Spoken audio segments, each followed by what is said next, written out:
Assalamualaikum warahmatullahi wabarakatuh. Bismillah, alhamdulillah, wassalatu wassalamu ala rasulillah wa ala alihi wa sahbihi wa mawalah, la hawla wa la quwata illa billah, ma ba'd.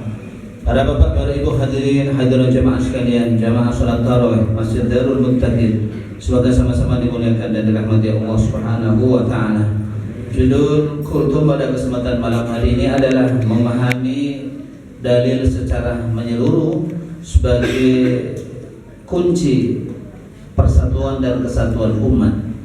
Jamaah sekalian, semoga dimuliakan Allah Subhanahu wa taala. Di saat kita puasa Ramadan yang seperti ini, maka bisa dipastikan banyak orang yang berpuasa ketika pada hari-hari biasa mereka tidak sholat. Padahal antara puasa dan sholat ini saling bersinergi, tidak bisa dilepaskan antara satu dengan yang lain. Dan puasa dan sholat itu merupakan salah satu kunci masuk surga. Ketika Rasulullah Shallallahu Alaihi Wasallam ditanya oleh salah seorang sahabat, "Ara'aita ya Rasulullah, idza shallaitul maktubat wa sumtu Ramadan wa ahlaltul halal wa haramtul haram, a'adkhulul jannata?" Qala na'am. Wahai Rasul Shallallahu Alaihi Wasallam, jika saya sudah sholat yang 5 waktu, saya berpuasa Ramadan, semua yang dihalalkan oleh Allah saya halalkan, dan semua yang diharamkan oleh Allah Subhanahu wa taala saya haramkan. A'adkhulul jannata, apakah saya masuk surga? Rasul menjawab, "Na'am, iya, Anda akan masuk surga." Berarti puasa dan sholat ini saling bersinergi, tidak bisa dilepaskan antara satu dengan yang lain. Faktanya yang kita lihat sekarang ini, giliran puasa Ramadan banyak orang yang berpuasa tapi mereka tidak sholat. Maka patokannya gampang. Kalau ada orang sholat, insya Allah berpuasa. Tapi kalau ada orang berpuasa, belum tentu sholat. Padahal puasa dan sholat itu saling bersinergi, tidak bisa saling dipisahkan. Jamaah sekalian, semoga dimuliakan Allah. Yang kedua, bahwa kalau kita di bulan Ramadan ini, maka tentu tarawih yang kita laksanakan adalah beragam. Ada yang 8, ada yang 20, yang 8 mengaku lebih sunnah, yang 20 katanya tidak sunnah, atau sebaliknya, yang 20 mengatakan 20 itu adalah tarawih yang dilakukan oleh sahabat dan para tabi'in. Maka sesungguhnya kalau kita kembali kepada apa yang disampaikan oleh Rasulullah Shallallahu Alaihi Wasallam, bahwa Rasulullah Shallallahu Alaihi Wasallam ketika masih hidup, beliau tidak pernah menjelaskan mengenai jumlah rakaat sholat tarawih, tidak pernah menentukan mengenai jumlah rakaat sholat tarawih. Rasul Shallallahu Alaihi Wasallam hanya menyampaikan, "Man qama Ramadhana imanan wa ihtisaban ghufira lahu ma taqaddama min dhanbihi." Barang siapa yang melakukan qiyam Ramadan dengan iman dan mengharapkan pahala dari Allah Subhanahu wa taala, ghufira lahu ma taqaddama min dhanbihi, maka dosa-dosa yang lalu pasti diampuni oleh Allah Subhanahu wa taala. Pernyataan yang seperti ini, jemaah sekalian, sungguh sudah sering muncul di antara kita. Saking penasarannya ketika awal mula saya melaksanakan umroh dan haji tahun 2007 yang lalu, hal ini sudah saya langsung tanyakan di Masjidil Haram, di lembaga resmi yang namanya Maktabul Ifta wal Irsyad. Saya tanya, "Syekh, wallahi sami'na anna tarawih fi Masjidil Haram wal Masjid An-Nabawi isyruna rakaat." Syekh, dengar-dengar katanya tarawih di Masjidil Haram sama Masjid Nabawi 20 rakaat. Nah, iya. Kemudian saya kejar lagi pertanyaannya, "Alaysa hadza yukhalifus sunnah?" Bukankah yang seperti ini menyalahi sunnah Rasul Sallallahu Alaihi Wasallam? Li'annahu warada fi hadis Aisyah radhiyallahu anha anna Rasul Sallallahu Alaihi Wasallam fi Ramadan wala fi ghairihi lam yazid ala 11 rakaat. Saya kejar lagi pertanyaannya, bukankah ini menyalahi sunnah karena kata Aisyah radhiyallahu anha bahwa Rasul Sallallahu Alaihi Wasallam baik di bulan Ramadan maupun bulan yang lain tidak pernah lebih dari 11 rakaat. Kemudian sahnya mengatakan, "La, Ar-Rasul Sallallahu Alaihi Wasallam lam yuhaddid wa lam yu'ayyin adada salat tarawih." Rasul Sallallahu Alaihi Wasallam tidak pernah membatasi, tidak pernah menentukan jumlah rakaat salat tarawih, Rasul hanya menyampaikan man qama ramadhana imanan wa ihtisaban ghufira lahu ma taqaddama min dhanbihi. Itu hadis mengenai sholat tarawih. Sehingga persoalannya adalah jumlah rakaatnya tidak pernah ditentukan oleh Nabi, tidak pernah dijelaskan oleh Nabi Sallallahu Alaihi Wasallam, karena Rasulullah Sallallahu Alaihi Wasallam semasa hidupnya ya beliau mendapatkan Ramadan sebanyak 9 kali, dan tarawih yang kelihatan dilakukan beliau diikuti oleh para sahabat itu hanya 3 malam saja. Malam yang pertama jamaahnya sedikit, malam yang kedua agak banyakkan sedikit, malam yang ketiga jamaahnya tambah banyak, malam yang keempat tambah banyak lagi. Tapi Rasul yang malam keempat tidak keluar di tengah-tengah mereka. Justru ketika subuh Rasul menyampaikan kepada mereka, saya tahu apa yang terjadi pada kalian tadi malam. Sengaja saya tidak keluar ke tengah-tengah kalian, khasyata an tufrada alaikumus shalah, karena khawatir sholat tarawih itu menjadi wajib atas kalian. Dan itulah yang terjadi di dalam sirah, dalam sejarah. Tarawihnya Rasul yang kelihatan oleh sahabat itu hanya 3 malam saja. Tetapi ketika itu rokaatnya tidak pernah disampaikan oleh para sahabat yang ada. Yang menyampaikan mengenai rokaat itu hanya Aisyah, baik di bulan Ramadan maupun bulan yang lain. Karena itu ketika pada zaman Umar bin Khattab radhiyallahu anhu sampai kemudian pada zaman para imam yang ada, tarawih itu dilaksanakan 20 rakaat. Maka ketika saya tanyakan di Masjidil Haram, kalau yang pertama tadi saya tanya Masjid Nabawi, naam, di Masjidil Haram tarawihnya 20 rakaat, tetapi kharijal Masjidil Haram an-nasu yahtalifun. Tetapi di luar Masjidil Haram, nafsu Makkah, sama-sama masih di Makkah, orang-orang berbeda sholat tarawihnya. Ada yang melaksanakan 11 rakaat, ada yang melaksanakan 13 rakaat. Sehingga dengan demikian dua-duanya sama-sama sunnah. Yang 11 juga sunnah Rasul, yang 20 juga sunnah Rasul. Jangan sampai anti-panti, yang paling dekat dengan sunnah adalah ini, yang paling dekat dengan sunnah adalah ini. Tidak. Tetapi yang harus kita ketahui adalah ketika kita bertarawih di suatu masjid yang ada berapapun jumlah rakaatnya, sangat dianjurkan kita mengikuti sholat tarawih itu sampai selesai.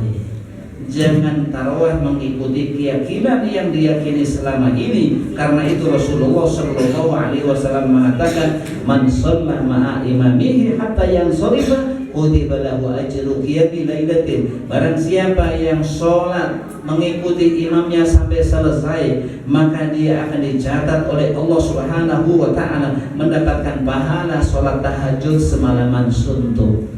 Pertanyaan yang seperti ini pernah ditanyakan oleh salah seorang muridnya Syekh Utsaimin, seorang ulama kabir yang ada di Saudi sana. Syekh, terus terang aja, biasanya kalau kita tarawih 11 rakaat, tapi suatu ketika kita masuk ke dalam sebuah masjid, tiba-tiba tarawihnya 20 rakaat, apa yang harus saya lakukan, Syekh? Syekh Utsaimin menjawab, anta ma'al imam, Anda mengikuti imam sampai selesai. Jangan dapat 8 kemudian mundur teratur, atau dapat 8 mundur ke belakang sambil merokok, meriuk, ngalur ngidul ngomong nggak jelas. Begitu selalu sunat witri baru masuk lagi. Ya, ini tentu ya satu hal yang tidak etis, Jamaah sekalian, semoga dimuliakan Allah Subhanahu wa Ta'ala. Kemudian yang harus kita fahami bahwa Ramadan ketika diberikan oleh Allah Subhanahu wa Ta'ala, wa Ramadan ila Ramadan kaffaratun lima bainahuma, antara puasa Ramadan yang satu atau ibadah Ramadan yang satu dengan ibadah Ramadan yang lain akan menjadi kafarah, akan menjadi pelebur dosa di antara keduanya. Artinya apa? Bahwa dosa yang kita lakukan dari bulan Syawal kemarin sampai bulan Sya'ban ya kemarin yang sudah kita lewatkan, maka akan dihapuskan oleh Allah dengan ibadah Ramadan yang kita lakukan. Maka yang harus kita ketahui bahwa dosa yang dihapuskan dengan ibadah Ramadan itu adalah dosa-dosa kecil. Karena itu Rasulullah Shallallahu Alaihi Wasallam sampaikan pada hadis yang sama, majtunibatil kabair, selama dosa-dosa besar itu dijauhi. Dosa besar itu apa? Dosa kecil itu apa? Dosa besar adalah dosa yang ada ancamannya baik di dalam Al-Quran maupun di dalam Sunnah Rasul Sallallahu Alaihi Wasallam. Contoh, mencuri itu dosa besar karena ada ancamannya dipotong tangan. Berzina itu dosa besar karena ada hukumannya dicambuk ataupun dirajam. Menuduh zina itu dosa besar karena ada ancamannya ya dicambuk 80 kali. Korupsi dosa besar ya karena ada ancamannya. Demikian pula dosa besar yang diremehkan adalah laki-laki dan perempuan salaman. Perempuan, laki-laki yang bukan mahramnya salaman pakai cipika-cipiki lagi ala ilminya dubur, ya kan? Ngikuti ya syekh dubur, ya kan? Ketemu laki perempuan bukan apa-apanya salaman, ya kan? Cipika-cipiki. Ini termasuk dosa besar. Loh, kenapa dosa besar?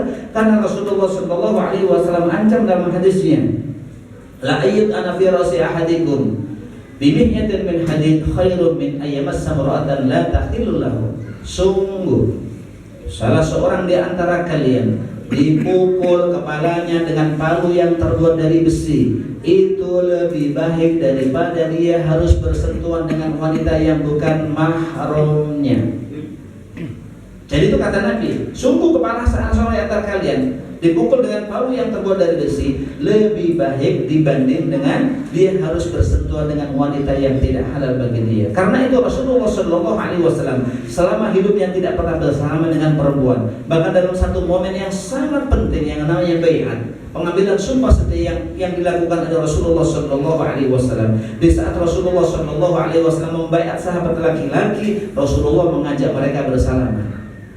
Tetapi ketika Rasulullah SAW membaiat sahabat perempuan, Rasulullah SAW hanya menuntun mereka dengan kata-kata. Ini menunjukkan bahwa yang namanya salaman laki-laki dan perempuan itu memang sangat tidak dianjurkan dan itu termasuk bagian dari dosa besar. Karena itu kita ketika kuliah masih punya dosen yang lain, Profesor Dr. Ibrahim atau Syahban. Begitu beliau melihat tradisi orang-orang Indonesia ketika Lebaran Idul Fitri bersalaman hanya dengan isyarat yang seperti ini, beliau mengatakan, "Wallahi hadhihi al-'ada jayyidah." Demi Allah, kebiasaan yang seperti ini adalah kebiasaan yang baik karena salamannya hanya cukup isyarat saja antara laki-laki dan perempuan.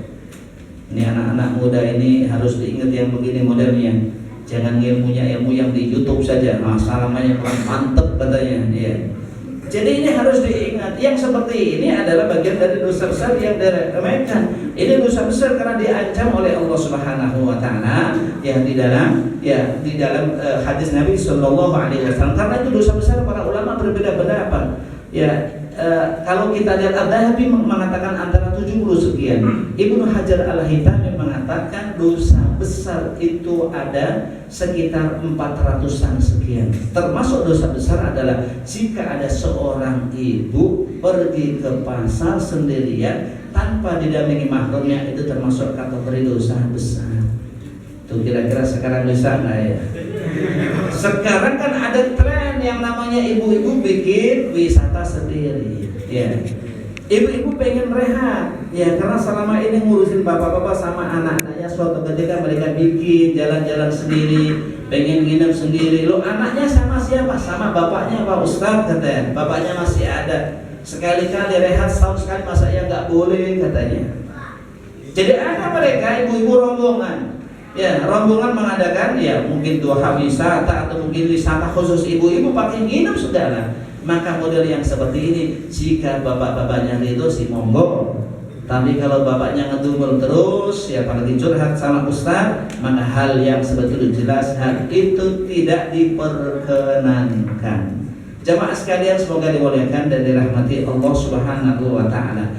Kemudian terkait dengan puasa Ramadan, jamaah sekalian, kita ini sudah berpuasa Ramadan berkali-kali, tapi kita ingin memastikan bahwa puasa itu ada dari 2 sisi. Ada puasa yang dilihat dari sisi fikih, ada puasa yang dilihat dari substansi atau hakikat puasa itu. Kalau dilihat dari sisi fikih, orang puasa itu sederhana. Asal sudah niat sebelum sahur, dimulai dari maksudnya waktu subuh sampai masuknya waktu maghrib. Kemudian puasanya tidak dibatalkan dengan makan, tidak dibatalkan dengan minum, tidak dibatalkan dengan hubungan suami istri, tidak dibatalkan dengan hal-hal yang semakna makan dan minum, maka puasanya sudah sah. Jadi bapak-bapak puasa ya daripada ya kemudian ngantuk seharian main HP, nggak batal puasanya. Seharian main catur di pos nggak batal. Seharian main kartu di pos enggak batal. Ya, termasuk anak-anak seharian main game terus ya, enggak batal puasanya. Tapi puasa yang seperti itu sifatnya hanya menggugurkan kewajiban. Pahalanya seperti apa? Dikatakan Nabi sallallahu alaihi wasallam, "Laisa siyamu minal akli wasyurbi wa innamas siyamu minal lahwi warrafati." Bukanlah puasa itu kalau hanya diukur tidak makan dan tidak minum, tetapi yang namanya puasa itu adalah diukur bagaimana dia mampu menjauhi hal-hal yang sia-sia yang tidak ada nilainya, dan menjauhi hal-hal yang kotor, hal-hal yang jorok, hal-hal yang tidak diperkenankan dalam agama ini. Itu hakikat puasa. Makanya kata Jabir bin Abdullah radhiyallahu anhu, "Fa idza sumta falyasum sam'uka wa basaruka wa yaduka." Jika ada puasa, maka ajak juga puasa, matamu dipuasakan juga. Jangan melihat hal-hal yang tidak diridhoi oleh Allah. Jangan Ramadan matanya masih mata keranjang juga. Telinganya digunakan untuk mendengarkan hal-hal yang diridhoi oleh Allah Subhanahu wa ta'ala. Mulutnya juga dijaga, jangan digunakan untuk berkata bohong, berbicara yang tidak pantas, ya, kemudian berbicara kasar dan lain sebagainya. Karena hal-hal yang seperti ini semua akan bisa membatalkan pahala puasa. Disinilah kemudian Rasulullah sallallahu alaihi wasallam mengatakan, "Rubbas shaimin laisa lahu min siyamihi illa al-ju' wal 'atash." Berapa banyak orang yang berpuasa, ya, tapi puasanya hanya mendapatkan lapar dan haus belaka, tidak mendapatkan pahala dari Allah Subhanahu wa ta'ala. Bapak Ibu sekalian, semoga dimuliakan Allah. Akhir-akhir ini kita dapat ya informasi yang viral. Pokoknya yang namanya mulainya puasa itu kapan? Mulainya subuh. Tetapi kalau kemudian kita pas karena satu dan lain hal, tiba-tiba kita makan sahur agak terlambat, maka selama adzan itu belum selesai, kita masih boleh makan sahur. Karena kata Nabi, ada hadisnya, "Idza sami'a ahadukum an-nida wal ina'u 'ala yadihi fala tad'uhu hatta yansarifa." Ya, jadi jika salah seorang di antara kalian mendengarkan adzan subuh, sedangkan kalian sedang makan sahur, tetapi wadah tempatnya masih dipegang, jangan buru-buru diletakkan tempat itu di meja sampai adanya selesai. Kalau yang adanya suara bagus bisa 10 menit Pak, ini suaranya panjang banget ini. Apakah seperti ini? Mafhumnya seperti itu. Padahal yang seperti ini disampaikan oleh Rasulullah sallallahu alaihi wasallam, disampaikan oleh Allah dalam ayatnya, "Wa kulu washrabu hatta yatabayyana lakumul khaytul abyadu minal fajr." Makanlah kalian, minumlah kalian sampai masuknya waktu subuh. Begitu Allahu Akbar, waktu sahur sudah selesai. Jangan sampai nunggu adzan kelar, hoax. Itu namanya informasi hoax, nggak bisa dipertanggungjawabkan. Karena itu kata Aisyah radhiyallahu anha bahwa Rasulullah sallallahu alaihi wasallam punya dua muadzin, punya tukang adzan. Yang pertama adalah Bilal, dalam rangka membangunkan untuk orang sholat tahajud. Yang kedua adalah Abdullah bin Umi Maktum, dalam rangka memandangkan untuk masuknya waktu subuh. Kata Aisyah radhiyallahu anha, "Fakulu washrabu hina yu'adzinu al-Bilal." Makanlah kalian, minumlah kalian ketika adzan dikumandangkan oleh Bilal. Tetapi begitu Abdullah bin Umi Maktum memandangkan adzan, karena itu sebagai pertanda masuknya waktu subuh, berhentilah kalian makan. Oleh karena itu, dalam rangka mengantisipasi yang seperti ini, Rasulullah sallallahu alaihi wasallam memberikan contoh bahwa Rasulullah sallallahu alaihi wasallam, kata Anas bin Malik, beliau ketika selesai sahur, jarak selesainya Rasul sampai masuknya waktu subuh itu kurang lebih bisa digunakan untuk membaca ayat Al-Quran sebanyak 50 ayat. Tapi yang 50-nya 50 ala Nabi, jamaah sekalian, bukan ala bapak-bapak. Ya, kalau ala bapak-bapak bisa 50, bisa setengah jam itu persoalannya. Kalau Nabi yang mungkin sekitar 7 sampai 10 jam. Jadi itulah yang disampaikan, yang dicontohkan oleh Rasulullah sallallahu alaihi wasallam, sehingga ada yang namanya imsak. Imsak bukan merupakan awal puasa, tapi itu hanya sekedar yang merupakan antisipasi, jangan sampai nanti ada yang kelewatan. Karena itu dengan begitu maksudnya imsak, gosok gigi dan lain sebagainya, begitu gosok gigi kadang-kadang masih ada makanan yang tersisa. Kalau umur sudah tua, gigi sudah jarang-jarang, biasanya habis gosok gigi pengen minum lagi, kan begitu kan. Maka begitu minum lagi selesai, ya bentar lagi masuk waktu subuh. Yang terakhir jamaah sekalian, semoga dimuliakan dan dirahmati Allah Subhanahu wa taala, ketika kita sholat dianjurkan oleh Nabi Sallallahu Alaihi Wasallam mengumandangkan adzan jika sholat itu adalah sholat fardu. Jika sholat itu sholat fardu, kita dianjurkan untuk mengumandangkan adzan. Fardu yang ada 5 ini kita dianjurkan untuk mengumandangkan adzan. Bagaimana halnya jika sholat yang kita lakukan adalah sholat sunnah? Kita tidak dianjurkan mengumandangkan adzan, tapi kita dianjurkan melakukan nida. Nida itu adalah panggilan. Makanya Imam Nawawi rahimahullah mengatakan disunnahkan untuk menyampaikan nida jika sholat sunnah itu dilakukan dengan berjamaah. Nida itu apa maknanya? Seperti halnya kalau bapak ibu sedang umroh dan haji di Makkah, maka pasti setelah habis sholat fardu di sana senantiasa melaksanakan sholat jenazah. Apa yang dilakukan oleh mereka? As-salatu 'alal amwati yarhamukumullah, sama dengan as-salatu 'ala tarawih yarhamukumullah. Itu namanya nida. Jadi pantas-pantasnya di bulan Ramadan itu ya ada syiarnya, sallu sunnat tarawih jami'ah yarhamukumullah, itu biar pantas dikir. Jangan diem-diem baik sholat. Ya Allah, bisa-bisanya hari ini masih diem-diem baik nih ya. Ini nida namanya. Ini bukan adab, itu namanya nida. Makanya biar jamaahnya juga nggak kaget, ya kan? Jamaahnya kok ini sholat apaan ya katanya gitu kan?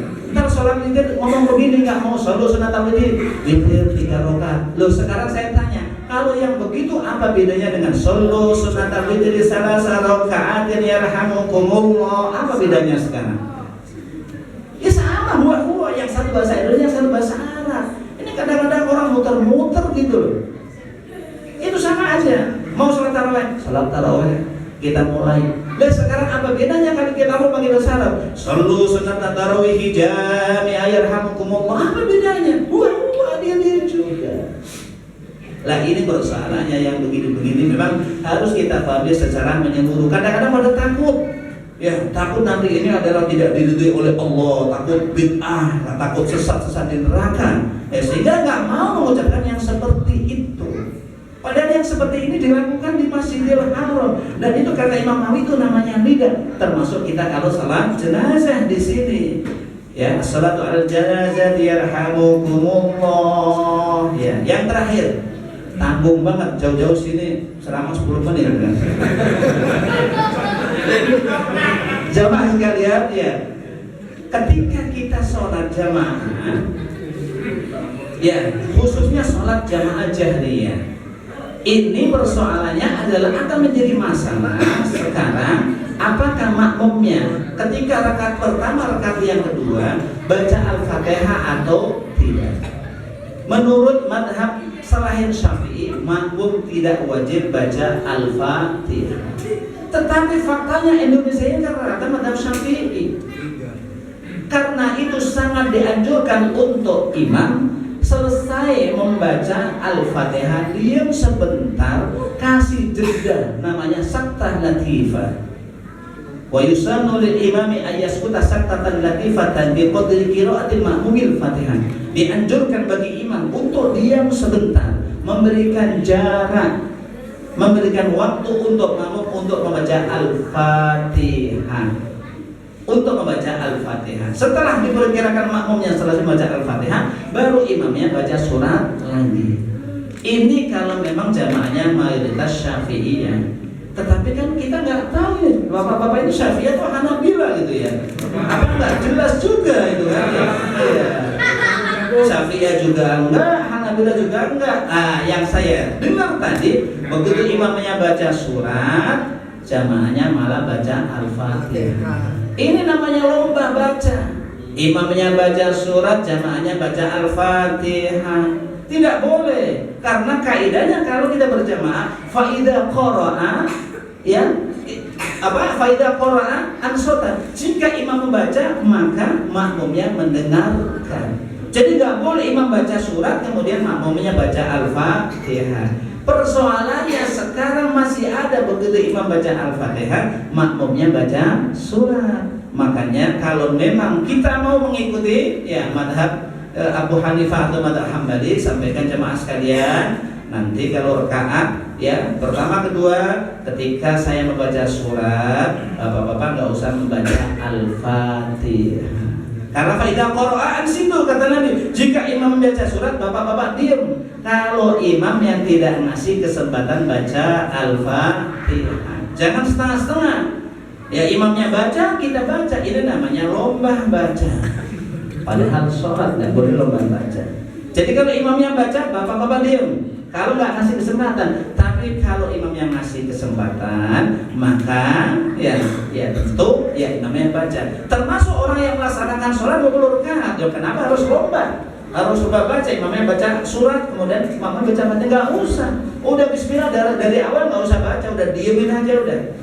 Pokoknya pasrah total sama imam, pasar bongkoan aja serahkan sama imam, gitu kan? Nggak usah baca, imamnya baca, ya alhamdulillah kasur, udah nggak usah. Jadi makmumnya nggak usah baca, itu kaidah kita berjamaah. Baik, saya kira begitu jemaah sekalian. Takut setelah selesai nanti ada yang berudut, lama amat Ustaz katanya ceramah, ya dikasih 15 menit bisa 25 menit nanti ya. Takut ada yang seperti itu. Saya kira begitu yang saya sampaikan, mudah-mudahan ada manfaatnya, kurang lebih mohon maaf. Assalamualaikum warahmatullahi wabarakatuh.